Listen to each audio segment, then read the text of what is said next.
Bonjour, j'espère que vous allez bien. Moi, je vais très bien par la grâce de Dieu. Je suis Annika Bain, alias la femme atypique, alias la femme de ménage. Bienvenue sur mon compte.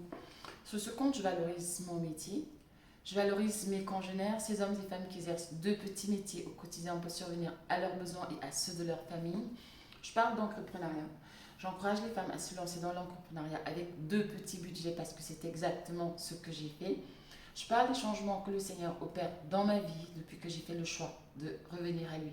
Alors, si c'est cette femme brisée, méprisée, chosifiée, rabaissée, on t'a souvent dit que tu ne peux rien faire de bon, tu en es convaincu. Ta vie aussi entre désespoir, dépression, frustration, colère, regret, amertume. Il t'arrive de noyer tes soucis dans de l'alcool, sache que tu es au bon endroit. Il y a quelques années, j'étais comme toi, peut-être même pire que toi. Je suis issue d'une famille chrétienne.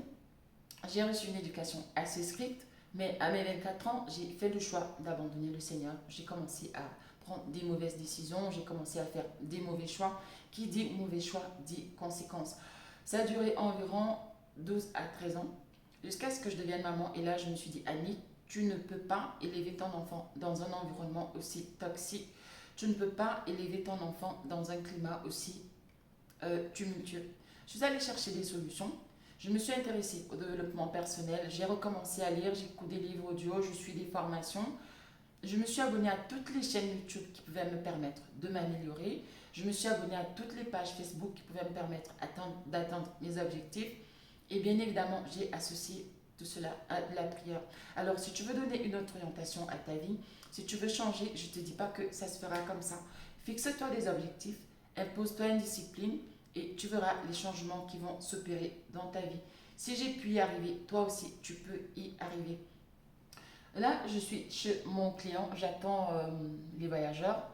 Et donc, j'en profite pour faire une vidéo vite fait. Et je vais parler de l'humilité. Comment rester humble quand vous vous lancez dans l'entrepreneuriat. Vous vous lancez dans l'entrepreneuriat, ou alors vous voulez vous lancer dans l'entrepreneuriat. En fait, ce que je découvre au fil du temps, c'est que on ne sait pas toujours ce qui nous attend dans l'entrepreneuriat. En fait, l'entrepreneuriat, il y a de la navigation à vue. Je pense souvent l'exemple de Jeff Bezos.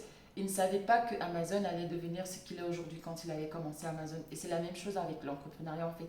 Quand vous commencez, vous ne savez pas ce qui vous attend, vous ne savez pas quel type de client vous ferez face, vous ne savez pas à quel type de salarié vous ferez face. Même si, quand vous aviez votre poste d'employé, vous aviez été confronté à ce genre de choses en fait, euh, euh, ce n'est pas la même chose quand vous êtes entrepreneur parce que quand vous étiez salarié, même si vous avez de hautes fonctions, de hautes responsabilités, même si vous avez dirigé beaucoup de personnes, de nombreuses personnes, je ne sais pas, des équipes de 100, 200, 1000, ce n'est pas la même chose quand vous serez entrepreneur parce que les responsabilités ne sont pas les mêmes. Vraiment, et votre implication ne sera pas la même parce que voilà, votre entreprise, c'est votre bébé, c'est votre bijou, c'est vraiment, c'est votre projet. Vous l'avez conçu dans votre tête, ensuite vous avez commencé à le dessiner, il a pris forme, voilà. Donc c'est vraiment quelque chose que vous portez à cœur et donc l'implication ne serait pas la même que quand vous avez un statut d'employé.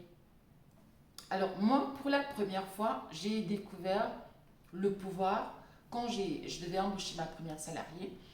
Donc je l'ai embauchée, enfin il y a d'abord eu l'entretien téléphonique et donc pour la première sélection et j'ai changé avec elle et tout de suite j'ai compris en fait que j'avais un pouvoir décisionnel. C'est-à-dire c'était à moi de décider si je devais continuer avec elle ou pas, si je devais donner une issue favorable à sa candidature ou non.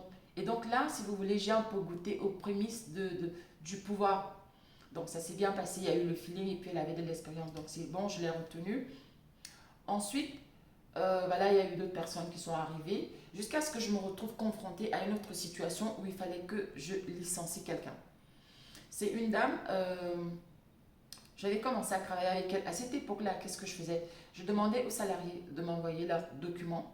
Et ensuite, après la première sélection, ils m'envoyaient leurs documents, le CV, etc. Et puis, si c'était bon, bah, je les embauchais. Jusqu'à ce que justement je tombe sur ces dames-là. Après ce qu'elle m'a fait, j'ai décidé de changer. C'est pour ça que je vous dis que quand vous vous lancez dans l'entrepreneuriat, il y a des choses que vous allez apprendre au fur et à mesure que vous allez évoluer. Et il y a des choses que vous allez implémenter au fur et à mesure que vous allez évoluer. Et c'est pour ça que je dis souvent à certaines personnes, n'attendez pas de tout avoir pour vous lancer dans l'entrepreneuriat, parce que de toute façon, vous n'aurez pas tout. C'est pas possible. Il y a vraiment des choses que vous allez mettre sur pied au fur et à mesure et en fonction des besoins, en fonction de la demande, en fonction du nombre de salariés, en fonction du nombre de clients, etc. etc. Donc, j'ai dû changer ma façon de procéder avec ces dames-là quand j'ai découvert qu'elles travaillaient avec des faux documents. Et là, j'ai découvert pourquoi. Parce qu'elle a les deux fois. En fait, elle a travaillé avec moi pendant pratiquement 2 semaines. Et elle partait chez le même client 2 fois par semaine. Sauf qu'à chaque fois qu'elle y allait, elle devait y aller le matin de 9h à 13h. Et comme elle était au tout début, parce qu'au tout début, forcément, le planning n'est pas rempli, parce qu'il faudrait d'abord que je teste la salariée pour voir si elle travaille bien, si elle a un bon retour du côté des clients. Et eux, au fur et à mesure, je vais lui ajouter des heures. Et donc, elle estimait qu'elle n'avait pas assez d'heures. Et donc, ce qu'elle faisait, c'est qu'elle allait travailler au black. Et elle ne me tenait pas au courant, ce qui n'est pas normal, parce que s'il lui arrivait quelque chose, ça allait ça allait se retourner contre moi. Et donc, je découvre que 2 fois de suite, euh, elle allait chez ce client-là dans l'après-midi au lieu de partir le matin, alors que moi, je savais qu'elle y était le matin. Donc, c'est le client qui se plaint en me disant, oui, mais c'est déjà arrivé 2 fois, mais moi, on était parti pour qu'elle vienne souvent le matin. Et donc là, je l'appelle, je lui demande, elle me dit, oui, je devais aller résoudre des problèmes, machin. Bref, elle m'a menti. Et donc, je la convoque pour qu'on se voit. Excusez-moi, je crois que c'est le monsieur que j'attends juste un instant. Allô?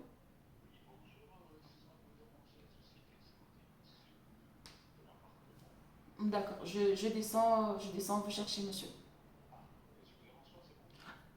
Ah non, non, alors, oui, c'est vrai, vous pouvez composer le code si vous voulez.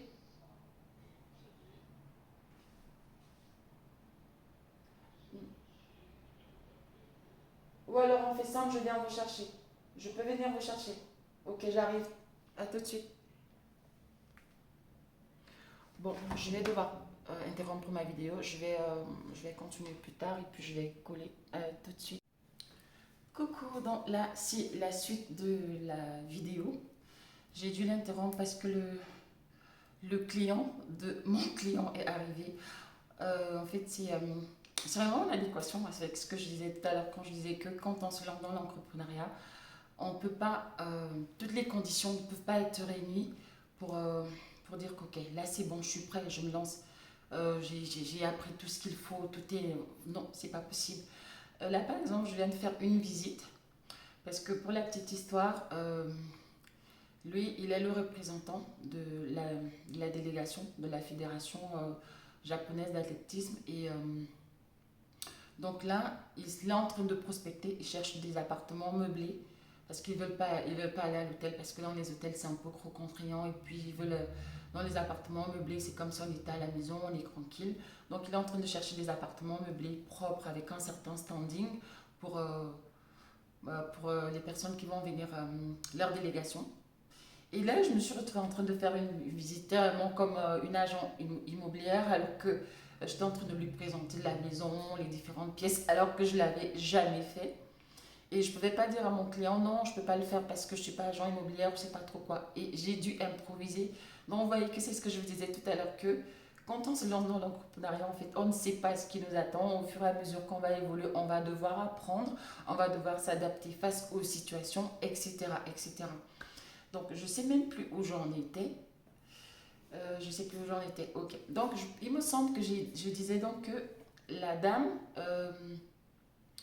elle a eu à le faire 2 fois. Donc la cliente m'appelle pour se plaindre en me disant oui, mais votre salarié, ça fait 2 fois qu'elle modifie le planning et nous on était partis sur la base de 9h, 13h et si là maintenant elle doit changer tout le temps, nous ça nous perturbe notre planning.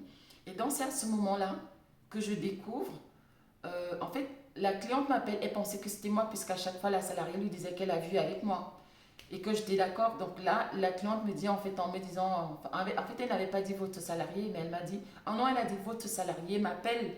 Donc c'était genre, la salariée était ma porte-parole pour lui dire que oui, Annick est d'accord, voilà, j'ai vu avec elle.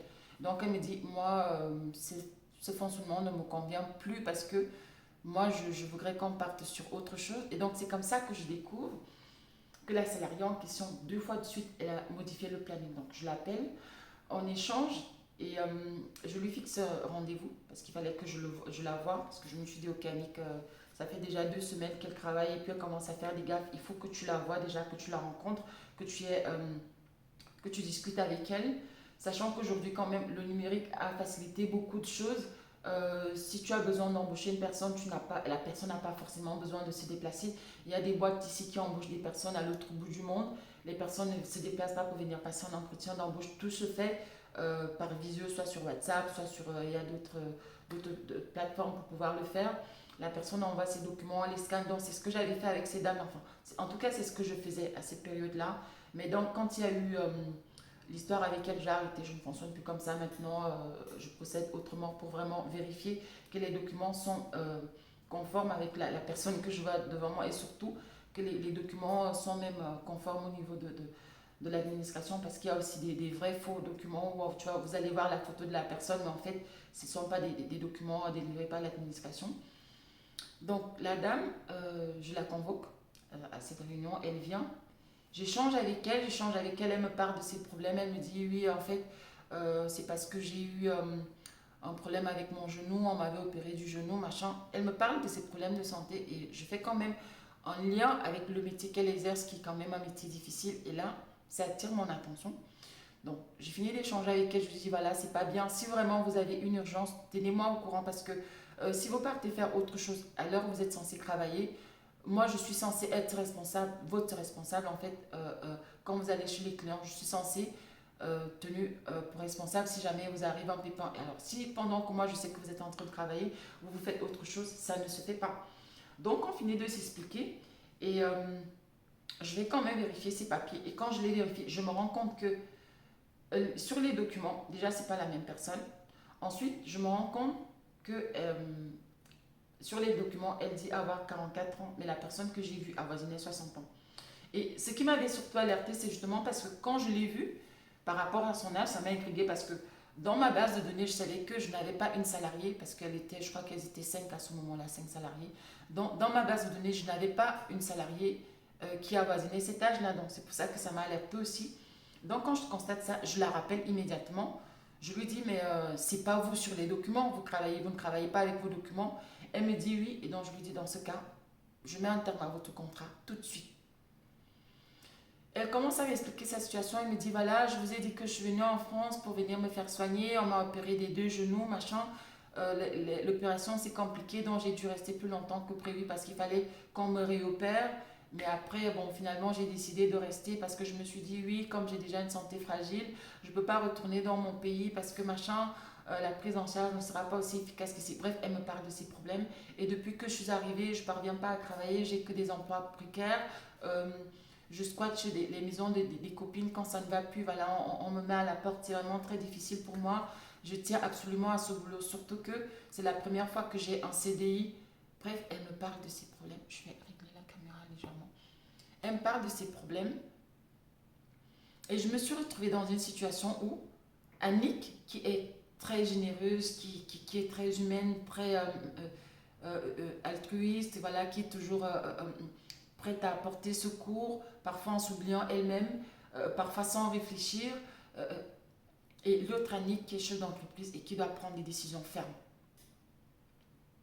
Mais je lui dis que non, c'est pas possible. Je dois respecter la loi. Vous m'avez menti, ça ne se fait pas. Est-ce que vous imaginez à quel point vous m'avez exposé, j'aurais pu me retrouver dans des sérieux problèmes parce que je vous ai fait confiance. Et c'est à ce moment-là que je vais aller me renseigner et que je vais me rendre compte que beaucoup d'autres entreprises se sont fait avoir comme ça et que maintenant la sous-préfecture a mis en place des moyens qui puissent permettre à, enfin, au chef d'entreprise ou même au RH, je ne sais pas trop, de vérifier la conformité des documents, des documents. Et ça rejoint encore ce que je vous disais, que quand vous vous lancez dans l'entrepreneuriat, vous ne pouvez pas tout savoir. En fait, il y aura des informations que vous aurez, mais parfois, il y a les lois qui changent tout le temps. Donc, il y a peut-être un nouveau truc qu'on va mettre en place, vous n'êtes pas au courant, machin. Ça change tout le temps. Ne dites pas que j'attends de tout avoir avant de me lancer. Il y a ça. Et ensuite, le pouvoir. Comme j'ai dit, comment faire dans ces cas-là pour rester humble quand vous découvrez que entre vos mains, entre guillemets, vous avez ce pouvoir-là. de décider de l'orientation que peut prendre la vie d'une personne en lui disant oui ou en lui disant non. Il fallait que je prenne une décision ferme. Et là, j'ai commencé à me rendre compte que j'étais en train de changer. Que j'étais en train de devenir une personne qui devait parfois mettre de côté sa nature très flexible, sa nature très tolérante, très humaine, et qu'il fallait que, à certains moments, que je reste impartiale, qu'à certains moments que je reste inflexible, qu'à certains moments que mes décisions soient intransigeantes. Et je vous assure que si vous n'avez pas su garder les pieds sur terre, si vous n'avez pas une certaine lucidité, vous pouvez commencer à changer mais négativement sans vous en rendre compte, mais vraiment. Et il faut vraiment le soutien du Saint-Esprit pour que vous restez une bonne personne, pour que vous restez une personne correcte, que vous preniez des décisions correctes, que vous preniez parfois des décisions fermes mais correctes. Je vais faire une autre vidéo, je vais en parler parce que j'ai aussi dû prendre des décisions fermes, mais ça sera un autre exemple, mais où il fallait que je m'assure que j'étais correcte. C'est très important parce que si en fait le Saint-Esprit pour moi est comme une boussole, c'est-à-dire à chaque fois que je veux déjà sortir du rang, à chaque fois que je veux déjà m'éloigner de la ligne de conduite que je me suis imposée ou la ligne de conduite que le Saint-Esprit m'impose, si je tiens à rester avec lui, parce qu'il faut dire que le Saint-Esprit ne m'oblige à rien faire en fait. Il me donne, il m'alerte, il me prévient. Si je veux obéir, tant mieux. Si je veux l'écouter, tant mieux. Si je ne veux pas, il ne va pas me forcer, mais sauf qu'après, il va falloir que j'assume les conséquences aussi. Et j'ai commencé à voir ce que c'est que le pouvoir. Et c'est à ce moment-là que le pouvoir est très dangereux. Et donc, il y a des personnes qu'une fois se retrouvent enfin, il y a plusieurs paliers de pouvoir aussi, il faut le dire. Il y a par exemple, les chefs d'État n'ont pas le même pouvoir que les chefs d'entreprise. Même un papa de famille a un pouvoir. Une maman de famille a un pouvoir, etc. Un chef de quartier, ainsi de suite, ainsi de suite. Et j'ai commencé à me dire, Annick, il faut que tu fasses tout ton possible pour garder les pieds sur terre et surtout continuer à être quelqu'un de humble, quelqu'un de simple, quelqu'un de bon, quelqu'un d'agréable qui prendra des décisions justes. Et je vous assure, c'est pas facile. Parce que vous pouvez vous retrouver même, si vous n'êtes pas fort de caractère, vous pouvez vous retrouver en train d'enfreindre la loi parce que vous avez laissé votre côté humain vous dominer. Sauf que non, un chef d'entreprise parfois est amené à prendre des décisions très fermes, des décisions très radicales qui peuvent faire mal. Mais il faut s'assurer que ces décisions-là soient justes. Et c'est où ça devient compliqué parce qu'il y en a qui profitent du pouvoir qu'ils ont pour rabaisser les autres, pour mépriser les autres, pour leur faire du mal, peut-être pour se venger de, je sais pas, des sévices qu'ils ont subis, peut-être aussi s'il y a d'autres personnes qui à un moment donné dans leur vie les ont écrasés, se disent ok, maintenant que moi aussi j'ai le pouvoir, je vais en profiter pour dominer les autres. Et c'est très très difficile, je vous assure. Surtout que moi je me dis toujours, Annick, dis-toi que le bien que tu fais te sera rendu et le mal que tu fais te sera rendu. Et si c'est pas rendu à toi, il sera rendu à tes enfants, il sera rendu à tes progénitures. Moi, c'est vraiment ça. Ma boussole, c'est le Saint-Esprit, ma boussole. Et ce n'est que comme ça que je parviens à garder les pieds sur terre, que je parviens à rester humble. Donc, le conseil que je vais te donner, toi qui vas regarder cette vidéo, sache que on apprend même à être humble, tout comme on apprend à préserver son humilité. Dis-toi que quand tu vas te lancer dans l'entrepreneuriat, tu vas beaucoup changer. C'est comme ça. Si tu ne veux pas changer, ne te lance pas dans l'entrepreneuriat.